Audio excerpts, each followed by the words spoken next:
More than $200 million in federal money is about to be funneled into our nation's public schools to support mental health efforts. It's all coming from an anti-gun violence law passed by Congress this summer. Now, much of the money will go towards hiring mental health professionals and mental health service providers.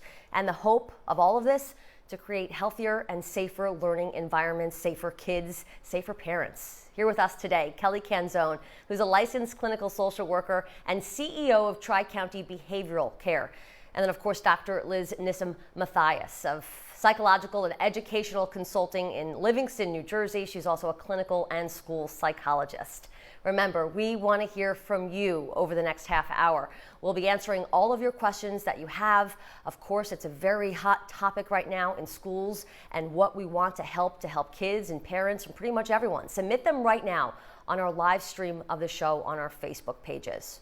All right, so let's get right to our two guests this morning because they have so much information for us. Kelly Canzone, DrLiz. Let's start off with the Biden administration announcing it's going to release $280 million to support mental health efforts in the nation's public schools. Now, much of the money coming from the bipartisan anti-gun violence law passed by Congress. One program will help schools hire certified mental health professionals. Kelly, let's start with you about what do you think this is going to do to schools, to kids, to parents, and maybe how fast it will happen? Absolutely. This is ground zero, right? Our schools are ground zero for our kids. This is where they spend most of their time from ages 4 to 18. And I think those people that are in those buildings are really tasked now with their mental health. And it's not just an educational setting anymore. So I think this money is really important to infuse into these districts that really need a mental health professional beyond the academic realm. It'll also really be helpful so that schools don't have to cut other programs to fund the mental health effort. That's so important for kids' mental health to have those extracurricular activities. I mean, absolutely. I mean, part of that is what helps them get through the day, maybe looking forward to that after-school activity, whether it's sports or music or drama or something else. DrLiz, can you weigh in on this about how much this is going to help our school systems and our children? Of course, it's going to help immensely. Several of my therapists do work in schools, and they are recognizing that as school psychologists or school social workers, there's just not enough time in the day, in addition to all the additional responsibilities that they have as child study team members. And traditionally that role was to provide counseling, but the demand for counseling and the many meltdowns that are happening and the need for behavioral support is so great right now that every single staff member in those buildings is overwhelmed with the amount of mental health and emotional and social support needs that our kids have. I mean, if you talk to teachers and principals, anyone to do in the school system, are they saying, hey, bring it to us? We need all the help we can get. They'll take it all?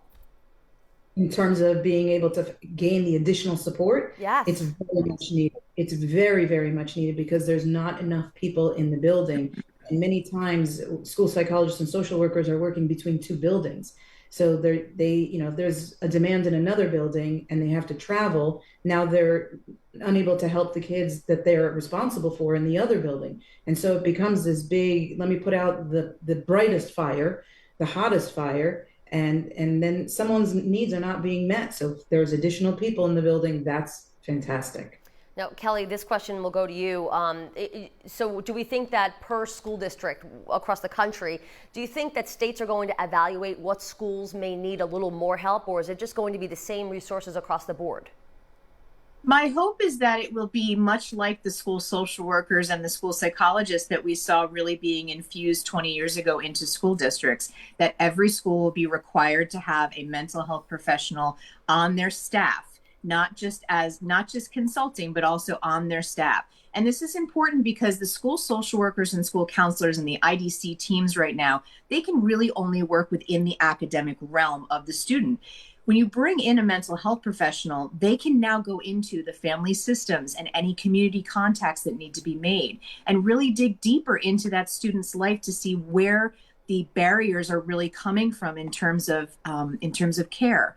And so I think really every district needs to be infused with some of these people. Now, are there districts that need more than others? Yes. I mean, obviously numbers dictate how many therapists you would have on staff, but I think it's very important to make sure that every single child has access to a mental health professional beyond the child study team who are already tapped out beyond belief.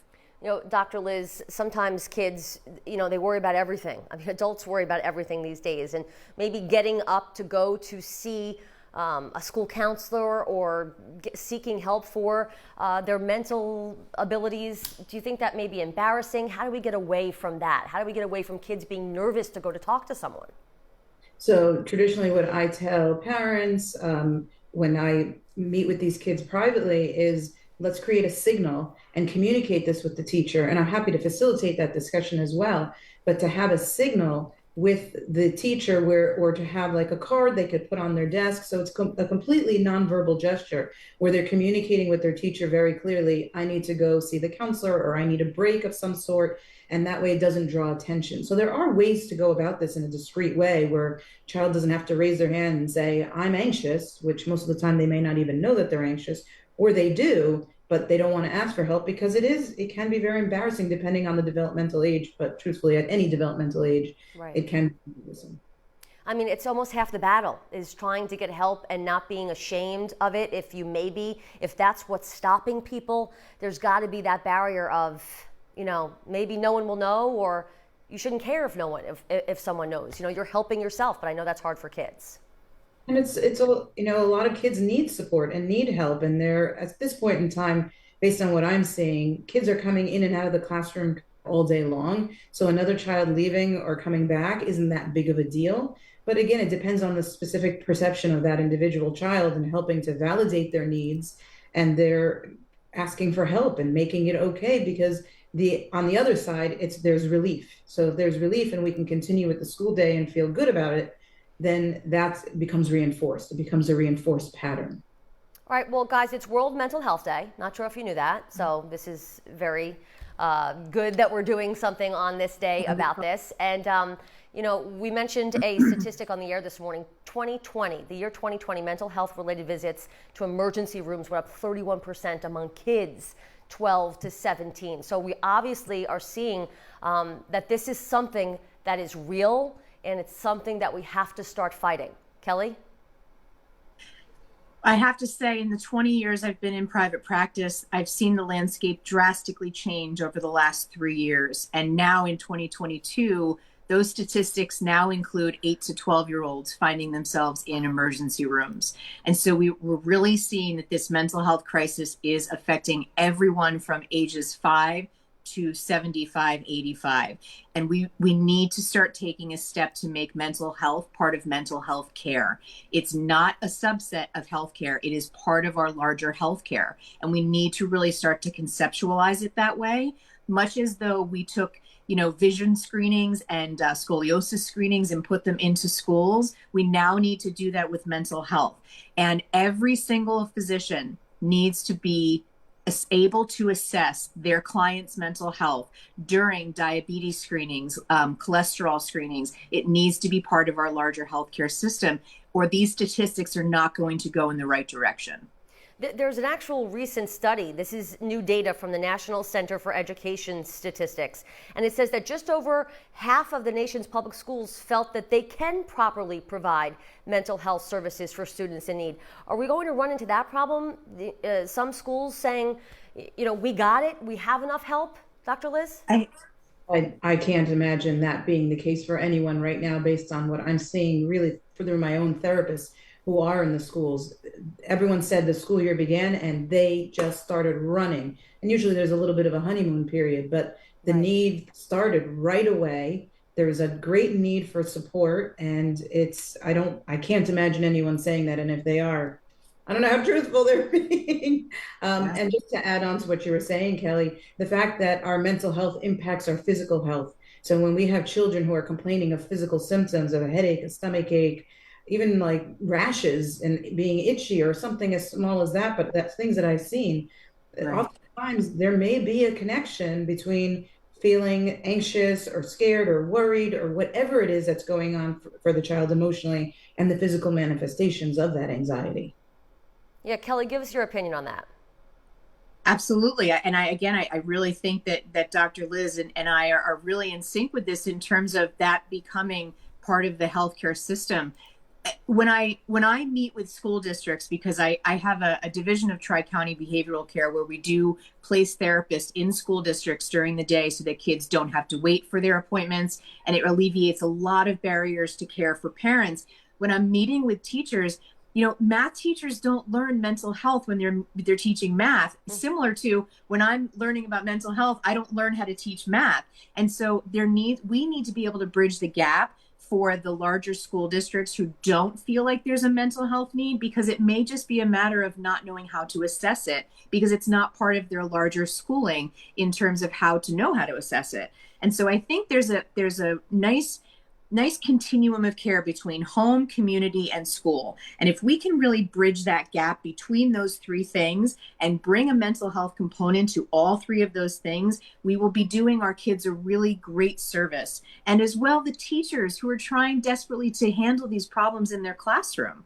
And I think we will arm parents as well with a sense of community from their schools and a sense of community from the larger community, that they're not alone in dealing with this, and that they can really access this nice continuum of care that will be in place for them. Yeah, I mean, boy, the teachers, all of our teachers just want to do so much good. They want to help, but yeah, they themselves will say, I may not be the best qualified person to help you. I want to help you, but yeah, I'm a math teacher. I'm going to teach you how to do, addition and subtraction. All right, we're going to get to the community of everyone. We're going to get to parents and how to engage them. But coming up next on The New Normal, talking about how to engage those parents and how your community can help play a huge role in that. On our website right now, a state-by-state guide to mental health resources for you, plus some for our veterans too. We'll be right back on The New Normal on this Monday.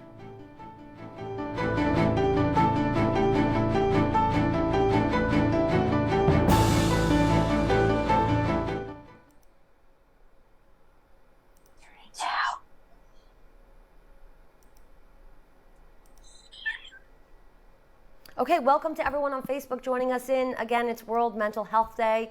So, we were saying on the morning show this morning, whether you say you have some mental health issues, whether you think you have no mental health issues, we always were saying maybe a good walk outside or some exercise could just help everyone when they get, to that state.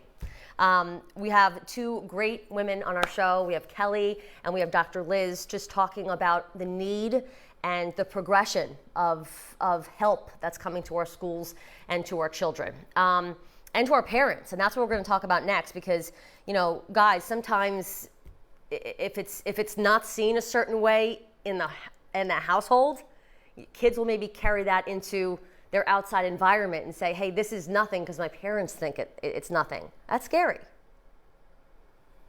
It's invalidating.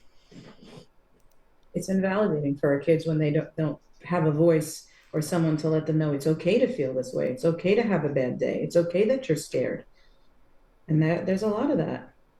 The therapists that we have in the school districts right now, one of the largest subset of referrals we get are from kids themselves who self-refer and have said that they've asked their parents for therapy for a year or two, and the parents found so many barriers to care.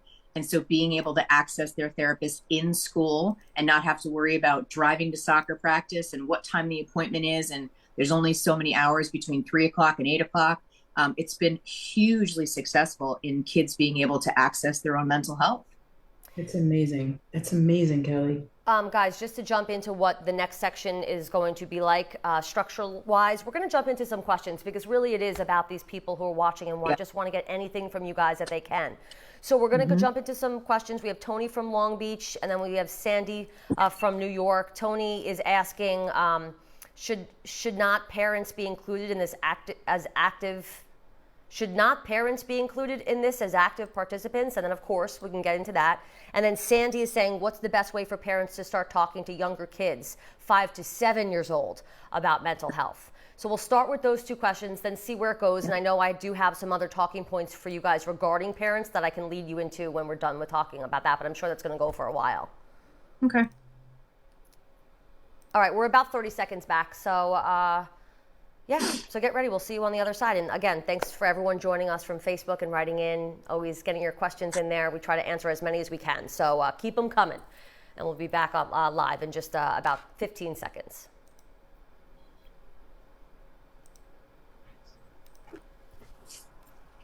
One of the best things I did for my mental health was I got bark collars for my dogs.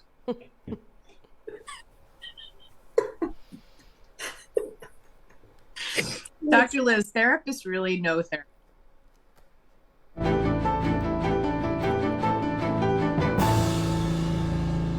Welcome back to the new normal today on this Monday and our conversation on mental health. Thanks for joining it. We're answering as many questions as we can, so submit them right now on our live stream of this show on our Facebook pages. All right, we're going to jump in right to one of the questions. We have Tony from Long Island. Tony is asking, should not parents be included in this as active participants? Kelly, why don't you go first on that one? Sure. And I think one of the wonderful things we've seen in putting therapists in districts with Tri-County is that we are able to bring the parents in. And I think one of the things that happens with the child study team and the school district is there sort of starts to become this strange relationship, right? A strange relationship between the school and the parents start to sort of not trust the school and vice versa, because there's just so much going on that there's not a cohesive relationship there sometimes. Now, obviously, we see a ton of districts that do have those cohesive relationships, but one of the things that the therapists are able to do is bring in a family therapy component. They're able to engage the parents in the part of the therapy so that it's not just talking about grades, not just talking about the academic realm, but really what's going on at home. And then the therapists are able to provide support to those parents from the mental health perspective. And so, again, this really all lanes sort of kind of go toward bringing a mental health professional into the school district. And Dr. Liz, that's what we were talking about right before we went to the break, was just all about how it does take that community of people. It takes, the parent to understand, the student to understand, and then who they're working with the school to understand. Absolutely. It takes a village. That statement rings true. And bringing in the parents, absolutely, because kids can make only so many changes, but we need parents to help reinforce those, even just the thought patterns or the way they follow with routines, or just making changes in the environment. So kids can only do so much, but they're not adults. And you do need the whole big picture for all the parts to be working together to make really systematic and effective change that'll positively impact potentially everybody. All right, let's jump to another question. This is from Sandy, and Sandy is asking about our little kids, our little guys. What's the best way for parents to start talking to younger kids, about 5 to 7 years old, about mental health? Because this is tough. Some parents may think, if they talk about it too young, will they start developing issues? They may be scared to talk about it because they don't want something to happen that maybe they could prevent, but that's not really how it happens, right, Kelly? No. And I have to say, education is really what arms us with the ability to deal with things before they become a problem. When you know about something and you understand something, you can deal with that thing better. And arming our kids with the ability to understand what mental health looks like, anxiety, depression, all of those things allows them to identify the issue and then really ask for help around it. Of course, some kids are never going to experience those mental health concerns, but the kids that are really going to benefit from that education on the parent part. And that's where the mental health professionals come in concert with the school and the physicians, is we can then arm parents with the ability to understand and assess their children, much like you would a medical issue, right? When you're trying to assess if your child has strep throat versus the flu, trying to assess whether your child has anxiety that needs to be treated or anxiety that's age appropriate. Those things are really important for us to educate parents on. Dr. Liz, I want to jump into another question with you because I just want to get as many on as we can. This is from Christine. Christine is saying, I'm struggling to find in-person counseling. I am not comfortable talking over the phone or Zoom. I thought by now more sessions would be opening up, but everyone I contact is either booked up and or they're only available by phone. And I think we're seeing this a lot. I mean, I know I do my therapy over the phone now just because it got easier during the pandemic, but it's tough getting an appointment now. Does that just reign true at how many more people are maybe taking counseling up? Yes, absolutely. I have a waiting list, and I traditionally have not had a waiting list, and we can always fit everybody in. And it's upsetting on my end that we can't meet the need. But yeah, or virtual sessions because it has taken away the need for office space. That technical piece of if I can meet with everyone virtually, I don't need office space. But I think with younger kids, in person is really the most effective way. It's very hard to keep kids engaged on the computer. They get distracted by things around them. Even as adults, we can sometimes get distracted. But I find for the people that I still do meet with virtually, they're either adults or they're young adults or they're in high school and they can manage it and it's okay. But for our younger kids, I say anywhere from like preschool up until middle school, the in-person is really, it's invaluable. And Kelly, did Christine touch on that exact thing that we're talking about, how just more resources are needed, especially in the schools, so there's no lack of, oh, I couldn't get an appointment today? One of the things I've always really had a difficult time with in the state of New Jersey is that private therapists cannot accept Medicaid, and private companies, mental health companies, cannot accept Medicaid. There are 2 million people in New Jersey that have Medicaid, and only about 150 providers that can provide that service. New Jersey needs to open up the Medicaid system to private therapists. There's a 4 to 6 month waiting list for Medicaid recipients to receive services. And if we don't do something with regard to that subset of our population that is growing, I mean, there's more kids on New Jersey family care right now than ever before, and there's less providers being able to provide the service. So New Jersey really needs to open that up to increase services and access to care. I mean, DrLiz, just quickly, you can account for that as well, right? There's going to be no time where we don't need more help. No, and I think the impact of what has happened from 2020 on, we're going to continue to see that effect. In fact, we're just only starting to really understand the true impact that all the shutdowns and the virtual learning and et cetera has had on our children academically, socially, emotionally. I think we're just beginning. Absolutely. And on this World Mental Health Day, we're going to be back talking about mental health on the new normal. Up next, we have your 2-minute takeaway from Kelly and from DrLiz. Some good points coming with us, so stay with us.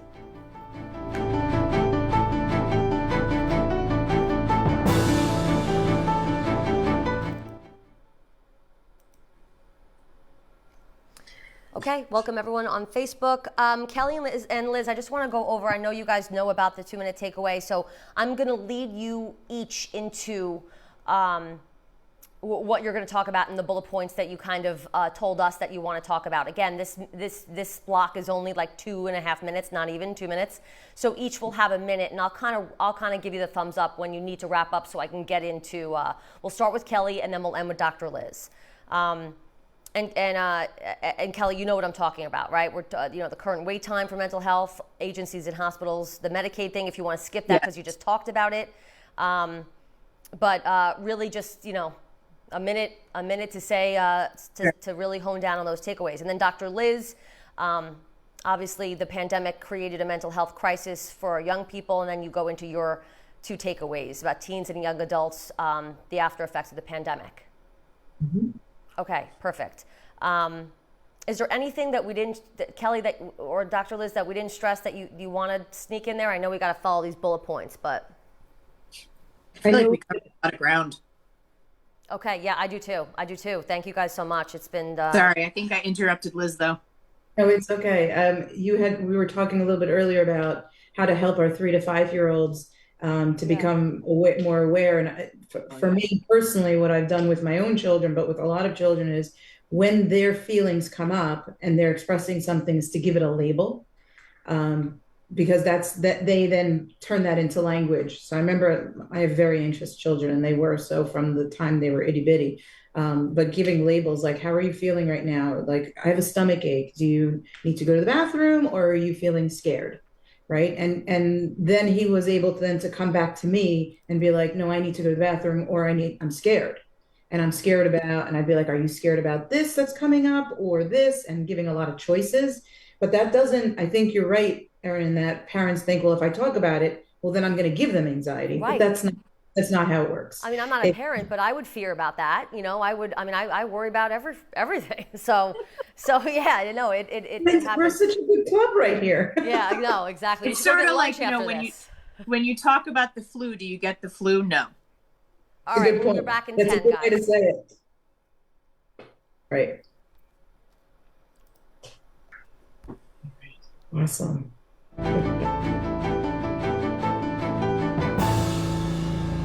Welcome back to the New Normal on this Monday. I'm Erin Colton in for Elizabeth. Time now for your 2-minute takeaway. We're going to start with Kelly. What should our viewers know today? We need to open up the Medicaid system in New Jersey to private therapists and really create some open access to over 2 million people in our state. Therapists in schools are an amazing thing. I think it's going to really infuse some mental health education and assessment that's desperately needed. As well, it's going to close those gaps in the continuum of care. Finally, mental health needs to be seen as mental health care. It is part of our larger care, just like assessing for cholesterol and diabetes. We need to assess our children and our adults for mental health. All right, Kelly, thank you. And Dr. Liz, you say the pandemic absolutely created a mental health crisis in our young people. Absolutely. And I think in schools, we're seeing it very much, sometimes, not sometimes, but a lot of times as behaviors.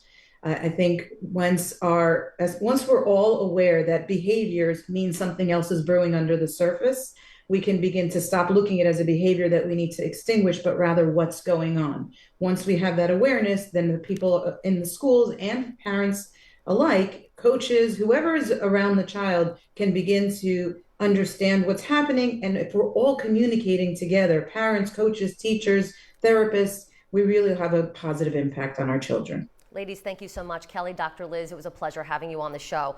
Let's talk about tomorrow, though. Tomorrow, beating burnout. The signs that you're struggling at work and what you and your boss can do about it, possibly together.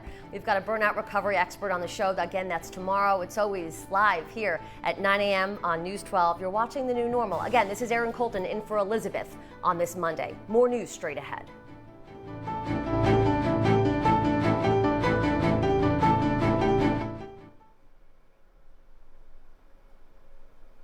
Guys, thank you so much. I so appreciate your insight.